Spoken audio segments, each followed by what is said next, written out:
ગુજરાતમાં જે ચારે તરફ ભ્રષ્ટાચાર ચાલે છે, ગેરવહીવટ ચાલે છે, તાનાશાહીનું શાસન ચાલે છે, જે અધિકારી રાજ, કમિશન રાજ ચાલે છે, ભાજપના મળતિયા અને નેતાઓ ચારે તરફ ઉઘાડી લૂંટ કરી રહ્યા છે, એનો જીવતો જાગતો પુરાવો આજે જનાક્રોશ યાત્રા આ સુરત જિલ્લામાં તાડકેશ્વર ખાતે આવી છે.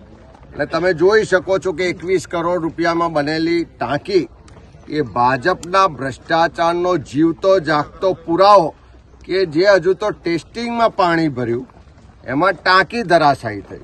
આ ટાંકી નથી ધરાશાયી થઈ, આ ગુજરાતની જનતાના પડસેવાના જે ટેક્સના પૈસા સરકારની તિજોરીમાં જમા થાય છે, એ ગુજરાતની પ્રજાનો વિશ્વાસ સરકારમાંથી ધરાશાયી થયો છે.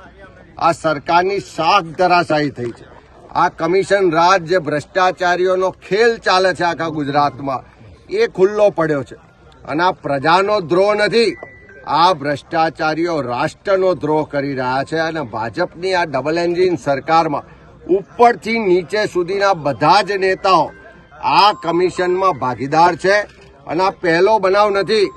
અનેક જગ્યાએ બ્રિજ તૂટ્યા, અનેક જગ્યાએ ટાંકી પડી, અનેક જગ્યાએ રસ્તા તૂટ્યા, મનરેગામાં કરોડોનો ભ્રષ્ટાચાર, નલ સે જલમાં કરોડોનો ભ્રષ્ટાચાર, એક પણ કચેરીમાં પૈસા આપ્યા વગર આજે ગુજરાતના કોઈ સામાન્ય માણસનું કામ નથી થતું.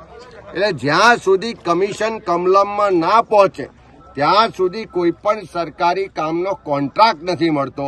અને આ કમલમમાં પહોંચેલા કમિશનથી કમલમના બિલ્ડિંગો મજબૂત બન્યા, કમલમના બિલ્ડિંગમાં પૂરો સિમેન્ટ વપરાય છે, પણ આ પાણીની ટાંકીમાં સિમેન્ટની સાથે માટીને ઢેફા જોવા મળ્યા છે.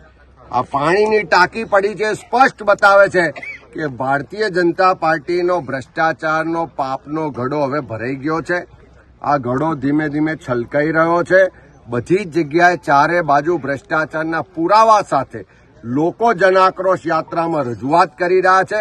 અને આજે આ જ ગામના, આ જ વિસ્તારના લોકો, સૌ યુવાનો આખી યાત્રાને આ ટાંકી પડી છે ત્યાં આગળ લઈ આવ્યા. તમે જોયું કે અહીંના લોકોએ આ ભ્રષ્ટાચારના વિકાસ મોડલનું 12મું યોજ્યું છે. એનો સ્પષ્ટ મતલબ છે કે જનતા જાગી છે. ભાજપનું આ કમિશન રાજ, ભાજપનું આ ભ્રષ્ટાચારી રાજ હવે ખુલ્લું પડી ગયું છે.